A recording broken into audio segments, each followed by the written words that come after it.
que diz: ela dará luz a um filho e lhe porás o nome de Jesus, porque ele salvará o seu povo dos pecados deles. Vamos orar mais uma vez. Somos gratos, Pai, por estarmos em tua casa nesse momento e podemos estar aprendendo um pouco mais acerca da tua palavra e especialmente acerca do nosso Salvador Jesus Cristo. Nós pedimos, Pai, que esteja trabalhando nos nossos corações, limpa-nos, Pai, de toda iniquidade e abre nosso coração para que possamos ouvir a tua palavra e conhecer cada vez melhor o nosso Senhor Jesus Cristo. Pedimos isso assim, que as bênçãos em nome de Cristo. Amém. Quando nós lemos a narrativa do nascimento de Jesus Cristo, uma dentre tantas outras coisas que são destacadas é a conversa, ou a revelação que o anjo deu para José, quando José havia deixado Maria secretamente para não a difamar, o anjo foi em sonho, conversa com José para lhe dar informações. E é essa conversa que nós vimos semanas atrás, Nessa conversa com o anjo, foi demonstrado para José algumas peculiaridades acerca daquela criança que estava para nascer, E são essas peculiaridades que, de certa forma, nós já vimos 2 semanas atrás, que eu quero novamente tocar e agora aprofundar um pouco mais, Nós vemos a primeira peculiaridade daquela criança é a sua linhagem.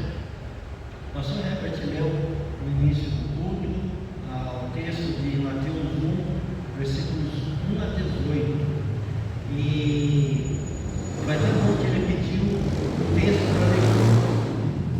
Eu pessoalmente, eu sei que é inspirado por Deus, porque toda a escritura é inspirada por Deus, mas pessoalmente, quando fala em genealogia, às vezes eu olho, vou conversar com o Senhor e falo: Senhor, aqui também é inspirado por Deus, aqui também é inspirado pelo Senhor. Poxa, para que isso é importante para nós?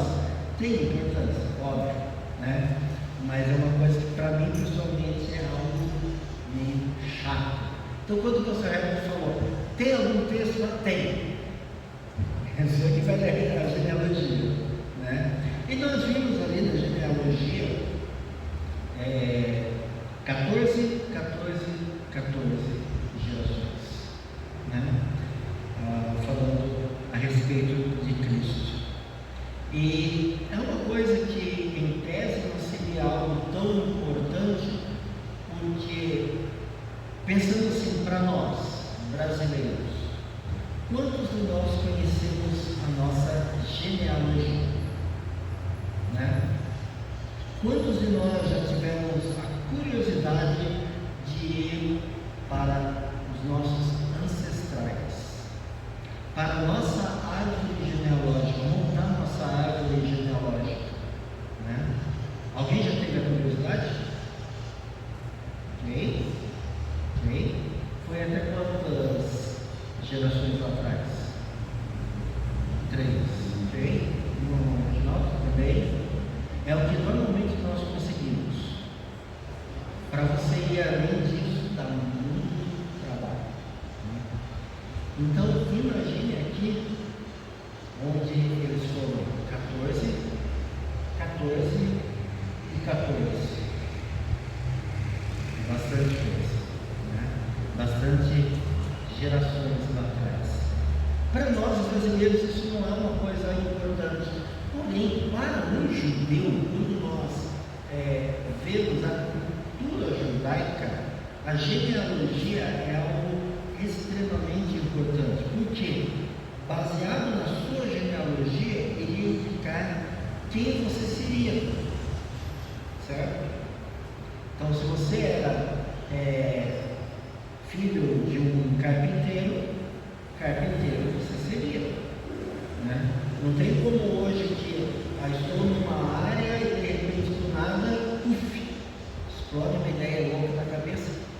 diário, né?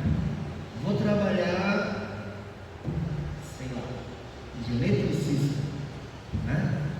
Aí do nada, não, cansei de eletricista, estou mudando de área, agora eu vou para pintor. Nós temos essa facilidade. Para eles isso dependia muito da sua própria genealogia. Então, dependendo da onde você vinha, era o que você iria continuar fazendo. Não tinha muita opção, né? Então, aqui quando nós falamos da linhagem dessa criança que estava para nascer, ela não era apenas uma criança normal, ela tinha uma linhagem. Se nós olhássemos apenas ali a primeiro nível, José, que não era seu pai, era, entre aspas, apenas um carpinteiro. Mas quando olhamos a linhagem de Jesus Cristo puxando, nós chegamos até o rei Davi e vemos que aquela criança tinha uma linhagem real, né? Nós chegamos até o rei Davi. E por que o rei Davi é importante? Realmente, se nós puxarmos mais, se não me falha a memória, Lucas faz isso, vai até Abraão. Por que era importante chegar até o rei Davi? E mostrar que era um rei, que era uma linhagem real, né? Primeiro, era algo tão importante porque nós devemos lembrar das promessas de Deus feitas a Davi, né? Ou a aliança davídica, né? Onde Deus prometeu que o Messias viria da linhagem de Davi, e isso estava se cumprindo por meio de Jesus Cristo. 2, Deus iria estabelecer da linhagem de Davi um reino eterno. Então, quando nós olhamos isso, nós podemos ver o porquê que a linhagem de Jesus Cristo era importante e o porquê de ver até o rei Davi, porque era algo extremamente importante que iria trazer o Messias de uma linhagem real e que por meio do mesmo iria ser estabelecido, ou será estabelecido, que ainda não aconteceu, um reino eterno. Então, é muito importante nós observarmos isso. E se você quiser ler depois, são textos mais longos, mas se você quiser, 2 Samuel capítulo 7 trata sobre a aliança davídica, 1 Crônicas 17, 11 a 14 e 2 Crônicas 6, 16 fala sobre isso. Então, era uma linhagem extremamente importante porque era uma linhagem real. Porém, a linhagem de Cristo não era apenas uma linhagem real, se dá para falar apenas, né? Quantos daqui são descendentes de algum rei ou rainha? Tem alguém aí? A Georgiana tem um sonho de ser, né? Mas não é, né? Não tem como. Nós não somos, né? Eu não queria nem o título, para falar a verdade, só queria o dinheiro, já estava bom, né? Já ajudava um pouquinho, mas não somos, né? Então Jesus não era somente uma linhagem real. Mais importante até do que isso, ele tinha uma linhagem divina. Uma linhagem que, embora não iria puxar tanto como puxou 14, né? Mas precisava puxar apenas um para ver essa linhagem divina de Jesus Cristo, né? Mateus ele destaca que José não era pai de Jesus, ele era marido de Maria. Nós já estudamos isso em Cristologia e a importância do porquê Cristo não podia ter uma ascendência humana, né? Então não vou entrar nesses pormenores, mas José não era o pai de Jesus, ele era um O pai de Jesus era o Espírito Santo. Jesus Cristo foi gerado do Espírito Santo. Então, muito mais importante do que qualquer outra pessoa mencionada na genealogia de Cristo, e atrevo-me a dizer até mais importante do que o próprio rei Davi, do que o próprio rei Salomão, que também citado lá, ou se quisermos classificar até pai Abraão, mais importante do que qualquer um desse e de qualquer outro nome da linhagem de Cristo, nós temos na árvore genealógica de Jesus o Espírito Santo. Ali nós temos a união hipostática, o fato de que Jesus Cristo ele é 100% humano, vemos isso por meio da sua genealogia humana, e ele é 100% Deus.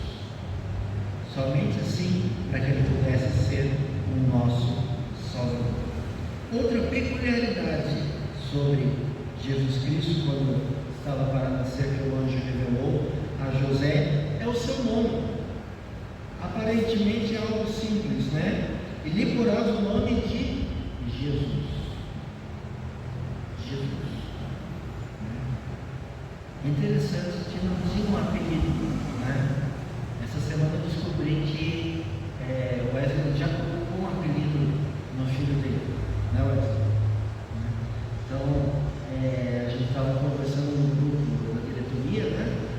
E aí eu comentei, né, a respeito do Elimelec. Aí ele falou: não, Elimelec é difícil, então por isso colocamos o apelido dele de Joshua, né? Vai ficar mais fácil. E é tão importante que até está na certidão do nascimento dele, até o apelido, né, Wesley? Esse menino vai ficar cansado comigo. Jesus Cristo, ele recebeu um nome, na realidade o nome que lhe foi dado foi até por própria indicação do anjo, né? Porque havia um propósito. Nós até já comentamos um pouco disso 2 semanas atrás, mas eu quero hoje, como eu falei, aprofundar e ver algumas referências sobre isso.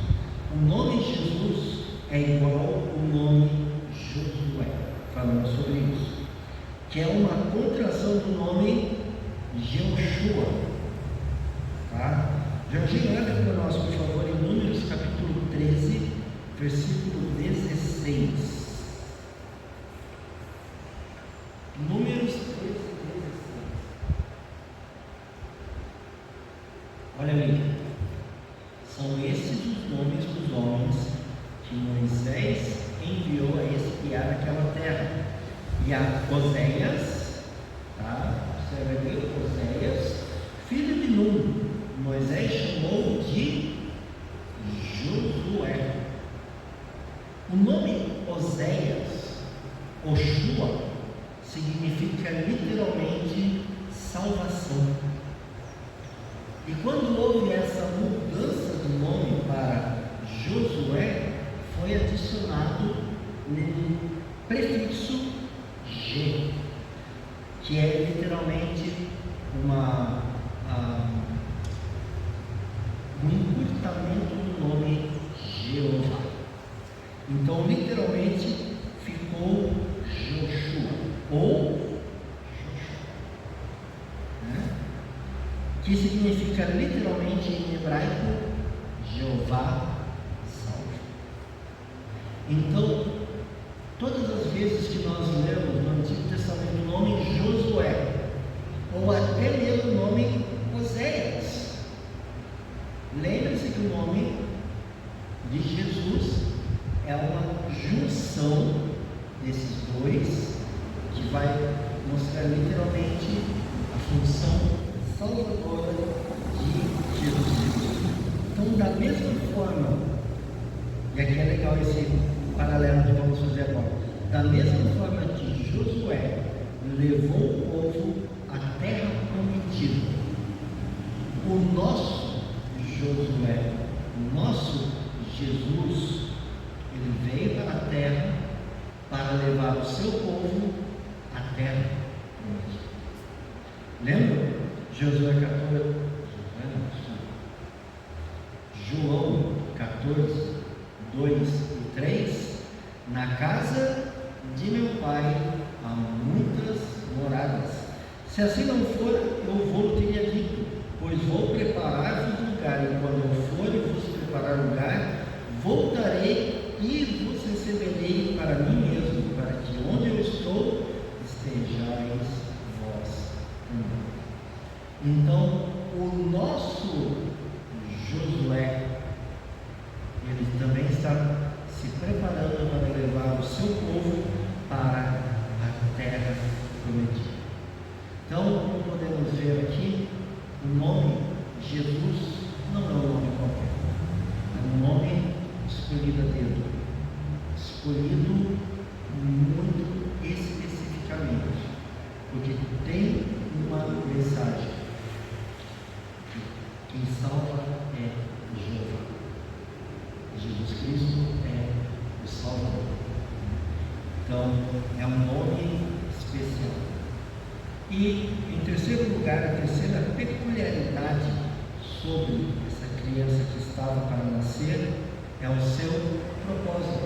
O próprio texto lá de Mateus 1, versículo 21, já nos fala a respeito disso, né? Ele salvará o seu povo dos pecados deles. Após o anjo pegar e mostrar para José que o nome daquela criança seria Jesus, o versículo continua falando o motivo daquilo. Está lá aberto para a gente, Jardim, por favor? Mostra lá, por favor. Ela dará à luz um filho, e lhe porás o nome de Jesus. Por quê? Porque ele salvará o seu povo dos pecados deles. Então nós podemos observar aqui que, além do significado, além da tradução do nome Jesus, o próprio anjo já vem dar um reforço aqui. Por que o nome dele vai ser Jeová salva? Por um simples motivo: porque ele vai salvar o seu povo dos seus pecados. Então, o propósito de Cristo aqui é muito específico. Ele nasceu literalmente para morrer. Não sei se você já chegou em algum momento da sua vida que você fez aquelas famosas perguntas filosóficas: de onde eu vim, para que eu estou aqui e para onde eu vou? Mineiro faz muito isso, né? De onde eu vim, o que estou fazendo aqui e para onde eu vou? Jesus Cristo, ele não precisou fazer isso, porque ele já sabia de onde ele tinha vindo, ele já sabia qual era o objetivo dele aqui nessa terra, e ele sabia para onde ele estava. Então nós vemos aqui uma informação muito importante. Primeiro, nós vemos que Cristo, pela sua linhagem, pela sua genealogia, ele é rei. Ele é não somente rei, mas ele é o rei dos reis, né? Ele é sacerdote, porque ele está fazendo um papel de mediação entre nós e Deus, né? Ele é mais do que isso tudo, Salvador. Ele veio com o propósito de nos salvar dos nossos pecados. Atos capítulo 4, versículo bem conhecido. Gosto muito desse versículo. E se você ler o contexto lá no capítulo 4 de Atos, você pode observar de forma bem clara que está falando de Jesus Cristo. Olha aqui. Atos 4, 12. Não falei o versículo aqui. Observa como começa o versículo. Não há o quê? O que significa o nome de Jesus?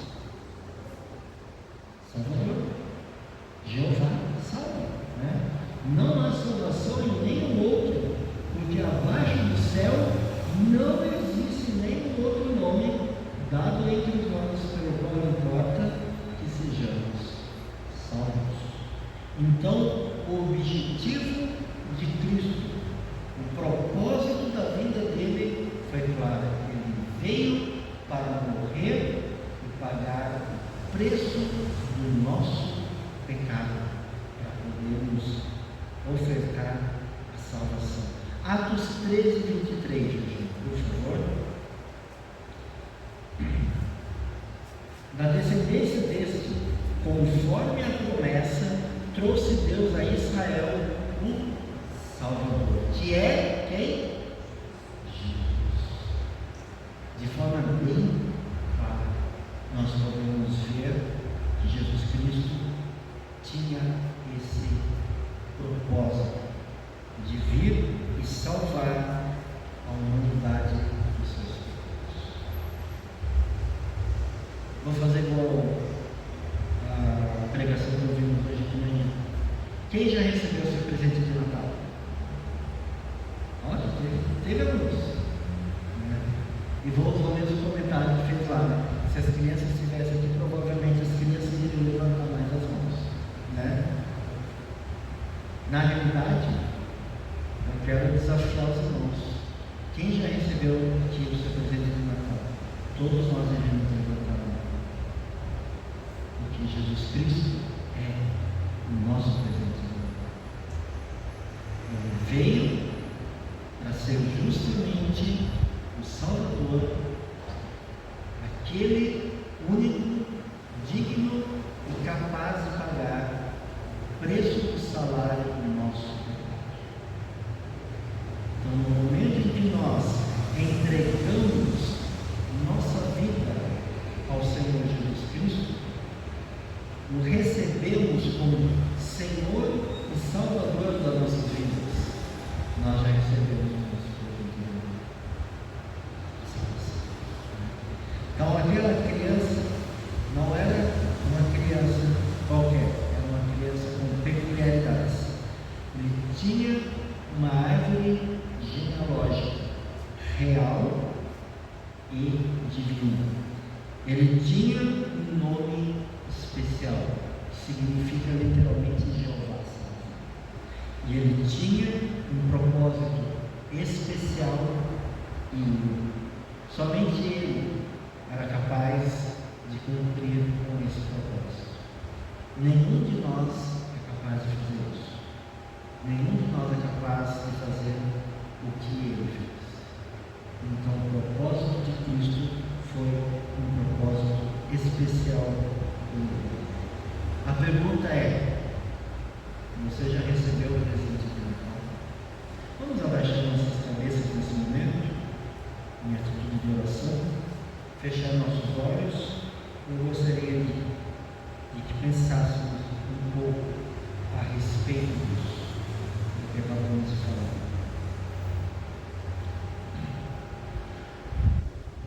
Você está aqui essa noite, você já entregou a sua vida ao Senhor Jesus Cristo? Se você morresse hoje, você tem 100% de certeza de que você iria para o céu? Se você tem, por favor, levante a sua mão. Ninguém está orando. Obrigado. Obrigado.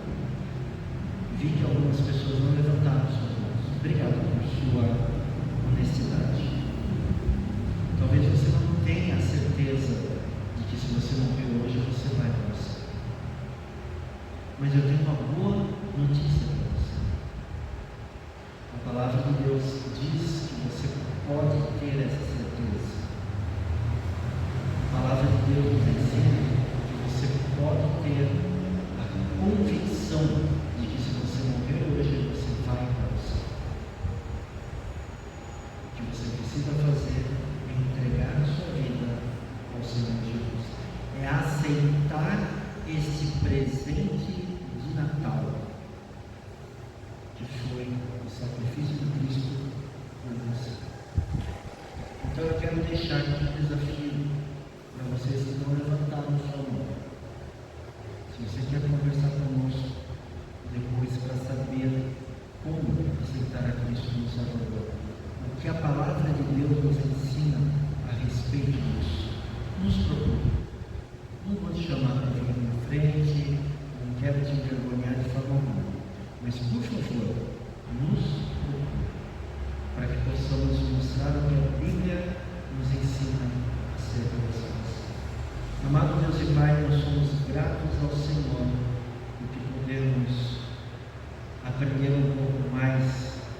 acerca de Jesus Cristo, e em especial nós agradecemos porque há salvação no nome de Cristo.